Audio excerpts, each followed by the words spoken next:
Thank you, Fiona, and thank you everyone who's joined us. And yes, my name is Heather Quinlan, and yes, it's 4 a.m. where I am, but I am luckily wide awake and happy to join you. And I realize that there's probably not a lot I can tell you about epidemiology. Or veterinary medicine. I studied English literature. However, I guess what I will do is I will talk a bit and uh, essentially what I wrote about were I have medicine obviously in the book, but also other parts that go along with plagues and pandemics culturally, governmentally, politically, religiously, all those sorts of things. So, um, just to begin, there are a few key messages that I was asked to talk about. And the first one I have is if you're betting against nature, you will lose. Now, this seems to be rather obvious. We have that saying, you can't fool Mother Nature, and yet we keep trying to. And we keep thinking that we can because we are humans and we have these wonderful brains and we walk upright and we have dominion over the world. And the truth of the matter is, we don't. So, what that means is, it means that when you bet against nature, you lose because the guiding force for us in doing so most of the time is money. And nature isn't driven by money. Their weapons are pathogens, ours are bulldozers and chainsaws. Chainsaws can't do anything to a virus. And when we do everything from burning down the rainforest to melting permafrost, we release these unknown pathogens and also drive people into territory they've never been, forcing them to encounter and eat animals they've never come across. And frankly, I believe we're lucky that COVID or a version thereof doesn't happen more often due to the devastation inflicted on our planet in the name of progress. Progress does not mean destroying the earth for a profit. Then, as mentioned, there's the idea that we have somehow conquered disease in the sense that pandemics in our minds go, we think of Monty Python and the Holy Grail and Bring Out Your Dead and the dead in wheelbarrows and people wearing sacks. That's a pandemic. Um, but because we haven't seen that with COVID, and also because we haven't had any experience previously with pandemics, and the 1918 flu was kept under wraps, um, it's been very difficult getting what the corporate world would call people's buy-in on this pandemic. People don't want their freedoms taken away, but paradoxically, still having the freedom to eat at restaurants or go shopping makes it seem that it's not that bad, and that they're being lied to for some reason, or people are trying to get one over on them. Another topic that I wanted to bring up was the reason that this is happening, in my mind, is that schools need to add pandemics, why they happen, how vaccines work to their curricula. So, why do we need a flu shot every year? If you ask a lot of people, they'll say because we do. We accept it as a part of life, just as we accept the change of seasons. Pharmacies offer them, and we abide. But the thought process doesn't really go beyond that. Now, illness plays a huge part in a very young person's life. One of my earliest memories is being so sick with the flu that I couldn't lift my head off my mother's lap in the pediatrician's waiting room. And in kindergarten, I was one of the lucky ones who got my tonsils out and got ice cream, lots and lots of ice cream.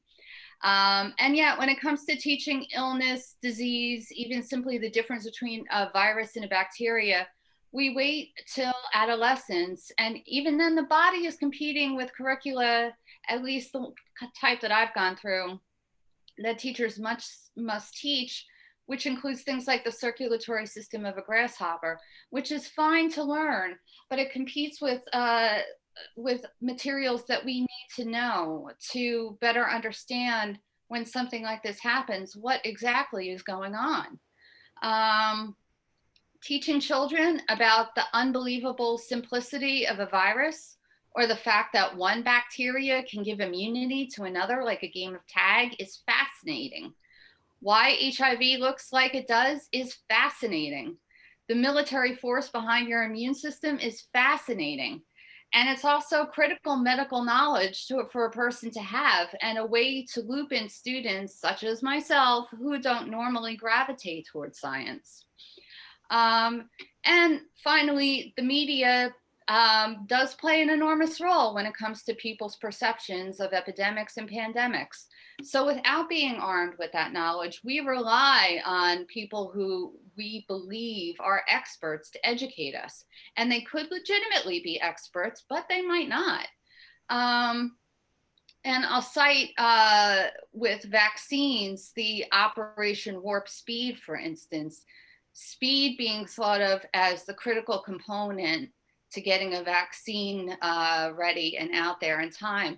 And as we know, speed, for lack of a better term, is not an ingredient that's needed in developing a vaccine. People don't understand the testing and retesting that goes into developing it. With speed, you risk mistakes or putting out an unsafe product. And I'll just read very briefly about what happens when that does happen. In the winter of 1976, a novel influenza caused hundreds of respiratory infections at Fort Dix, a New Jersey Army post. The virus appeared to be closely related to the 1918 flu pandemic that killed over 100 million people globally and struck Army bases filled to the brim because of World War I. These coincidences caused health officials to start planning for what could conceivably become large and deadly outbreaks, if not an actual pandemic, as the cold weather progressed. The WHO took a wait-and-see attitude to track the number of emerging infections before crying pandemic. However, then US President Gerald Ford's administration took a different tack, a zealous campaign to vaccinate every American, stat. In late March, President Ford announced the government's plan to vaccinate, quote, every man, woman, and child in the United States, end quote. Emergency legislation for the National Swine Flu Immunization Program was signed shortly thereafter. And 6 months after the virus first appeared, high-profile photos of celebrities and even President Ford himself were photographed getting vaccinated. This was the dawn of a new day in modern medicine. Except it wasn't. Within 10 months, nearly 25% of Americans, or 45 million people, were vaccinated, but due to the pressure of creating immunizations for a brand new virus, the government used a weakened live virus for the vaccine instead of an inactivated or killed virus. With President Ford's re-election campaign looming, the vaccination campaign began to be seen as politically motivated rather than in the public's best interest. And it turned out that the flu wasn't even related to the 1918 virus. And indeed, those who were infected with the flu only suffered from mild illnesses, while more than 450 people who were vaccinated developed Guillain-Barré syndrome. And that's the paralyzing disorder that researchers now believe might be the cause of FDR's paralysis. So we are not equipped enough with medical knowledge to always make the right decisions. We create what we call our own narrative. In America, we have Thanksgiving coming up, which is arguably our most popular holiday. It's the one people travel the most for. In this case, people want to keep up family traditions, and it's understandable. But the idea that maybe we do not have the kind of Thanksgiving this year that we normally do, so we can again, hopefully next year have it, is difficult to wrap our heads around. But I hold out hope. And one last thing I'll just read from. To echo what Fiona opened with, poverty and starvation play a role as much as quarantines and lockdowns. Over 820 million people are hungry, some of them poor and desperate for any kind of food. These factors are unprecedented on planet Earth. We know from the fossil record that no large bodied animal has ever been nearly as abundant as humans are now, and consequences of this population spike are ecological disturbances and increasing viral exchanges, first from animal, from animal to human, from human to human, sometimes on a pandemic scale.